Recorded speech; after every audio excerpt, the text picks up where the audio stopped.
देश की सबसे वैल्यूएबल कंपनी रिलायंस इंडस्ट्रीज के फाउंडर धीरूभाई अंबानी की जयंती है।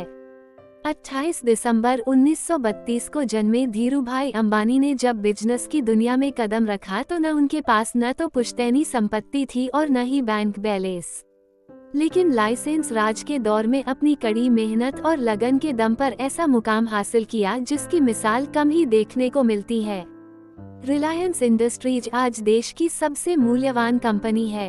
इसका साम्राज्य पेट्रोकेमिकल से लेकर टेलीकॉम, रिटेल, ग्रीन एनर्जी और कई दूसरे सेक्टर्स में फैला है।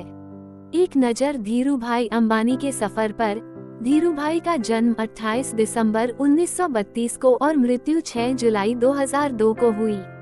वह गुजरात के एक छोटे से गांव चोरवाड में स्कूल टीचर हीराचंद गोवर्धन दास अंबानी के तीसरे बेटे थे। धीरूभाई का परिवार आर्थिक रूप से कमजोर था, इसलिए उन्होंने बचपन से ही परिवार की आर्थिक मदद शुरू कर दी थी। धीरूभाई केवल हाई स्कूल तक की पढ़ाई पूरी कर पाए और इसके बाद उन्होंने छोटे मोटे काम करना शुरू कर दिया। वह गिरनार की पहाड़ियों के पास पकौड़े बेचा करते थे। धीरूभाई 16 साल की उम्र में नौकरी के लिए यमन चले गए। वहां उन्होंने एक पेट्रोल पंप पर नौकरी की। उनके काम को देखते हुए कंपनी ने उन्हें फिलिंग स्टेशन में मैनेजर बना दिया। लेकिन कुछ साल नौकरी करने के बाद धीरूभाई साल 1954 में भारत आ गए। धीरूभाई ने देश की आर्थिक राजधानी मुंबई से अपनी कारोबारी यात्रा शुरू की।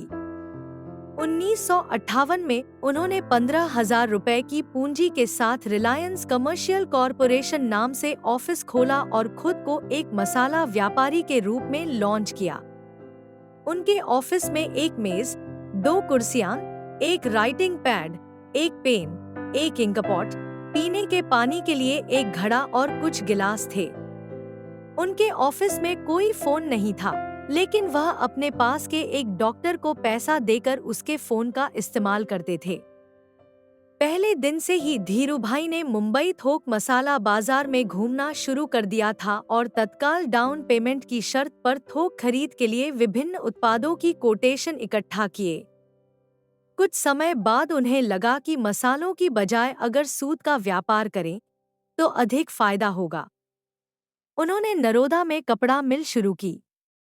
यहाँ से उन्होंने कभी पीछे मुड़कर नहीं देखा।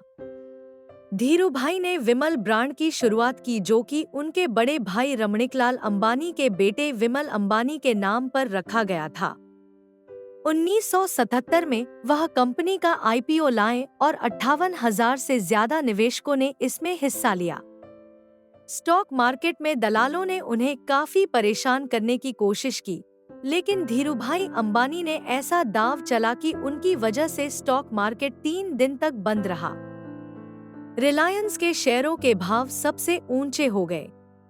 जिन बिकवाली दलालों ने चाल चली थी, उन्हें अंबानी के सामने नतमस्तक होना पड़ा। 90 का दशक आते आते उनके साथ 24 लाख निवेशक जुड़ चुके थे। तब रिलायंस की सालाना आम बैठक मुंबई के स्टेडियम में हुआ करती थी।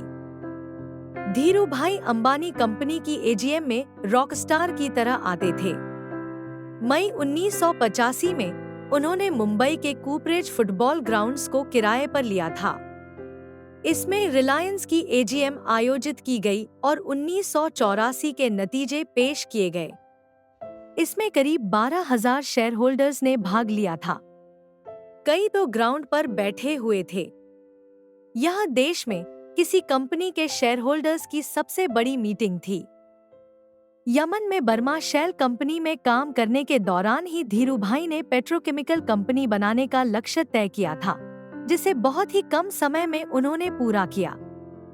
एक बार बाढ़ आ जाने से गुजरात में पातालगंगा नदी के किनारे स्थित उनका पेट्रोकेमिकल प्रोजेक्ट पूरी तरह से तहस-नहस हो गया।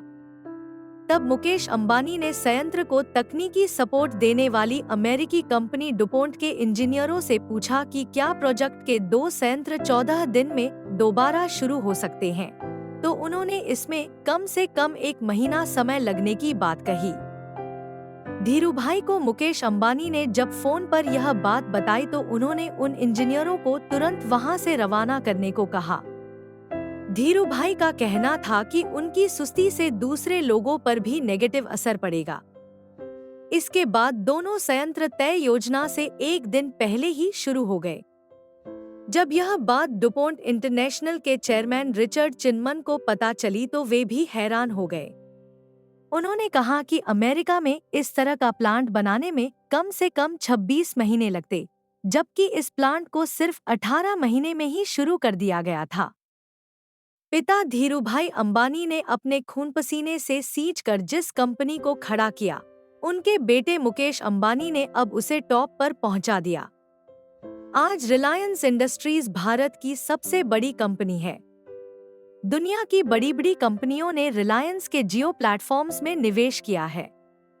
टेलीकॉम और रिटेल में तहलका मचाने के बाद रिलायंस अब मीडिया और एंटरटेनमेंट की दुनिया हिलाने की तैयारी में है।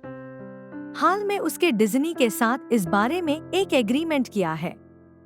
मुकेश अंबानी आज भारत और एशिया के सबसे बड़े रईस हैं।